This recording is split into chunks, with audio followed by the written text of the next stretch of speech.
Gujarat university પરીક્ષા લેવામાં નાપાસ યુનિવર્સિટીમાં ઇમર્જિંગ સાયન્સ વિભાગમાં પરીક્ષામાં છબરડો થયો છે। આજે સવારે 11 વાગે એમએસસી એમ્પ્લોયડ મેથેમેટિક્સના વિદ્યાર્થીઓનું કોમ્પ્યુટર ઓર્ગેનાઇઝેશન અને આર્કિટેક્ચર વિષયનું પેપર હતું। પેપરમાં પ્રિન્ટિંગ ભૂલ થઈ હતી। પ્રશ્નપત્રમાં વિષયની બહારના સવાલો પૂછાયા હતા, જેને લઈને વિદ્યાર્થીઓ મૂંઝવણમાં મુકાયા હતા। વિદ્યાર્થીઓ દ્વારા પરીક્ષામાં થયેલી ભૂલ અંગે પરીક્ષાનું ધ્યાન દોરવામાં આવ્યું હતું, જેથી રીપ્રિન્ટ કરેલું પેપર વિદ્યાર્થીઓને આપવામાં આવ્યું। પેપર રીપ્રિન્ટ કરવાના કારણે વિદ્યાર્થીઓને 11.5 કલાક બાદ ફરીથી નવું પેપર આપવામાં આવ્યું।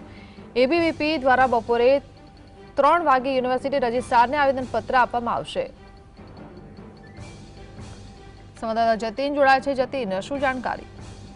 ગુજરાત યુનિવર્સિટીમાં લેવાયેલી પરીક્ષામાં યુનિવર્સિટીના અધિકારીઓની બેદરકારીના લીધે વિદ્યાર્થીઓ જે છે તે ભોગે બન્યા છે। આજરોજ તેઓની એક્ઝામ હતી। એક્ઝામમાં પેપર પ્રિન્ટિંગના ભૂલના કારણે પ્રશ્નપત્રમાં વિષય બહારના પ્રશ્નો જે છે તે પૂછવામાં આવ્યા હતા, જેને લઈ વિદ્યાર્થીઓ જે છે તે મૂંઝવણમાં મુકાયા હતા। વિદ્યાર્થીઓએ પરીક્ષા આયોજકનું જે ધ્યાન દોર્યું હતું, ધ્યાન દોર્યા બાદ જે ભૂલ જે છે તે સ્વીકારી હતી। ત્યારબાદ પેપર જે છે તે રિપ્રિન્ટ કરવામાં આવ્યું। ત્યારબાદ વિદ્યાર્થીઓને પરીક્ષા જે છે તે આપવા દેવામાં આવી। કહી શકાય કે રિપ્રિન્ટ કરવાના કારણે જે 11 વાગે જે પરીક્ષા શરૂ થવાની હતી તે 30 મિનિટ લેટ શરૂ થઈ, એટલે કે અંદાજિત 11:30 વાગે આ એક્ઝામ જે છે તે ફરી લેવામાં આવી હતી, જેને લઈ એબીવીપીના કાર્યકર્તાઓમાં નેતાઓમાં ખૂબ રોષ જોવા મળી રહ્યો છે।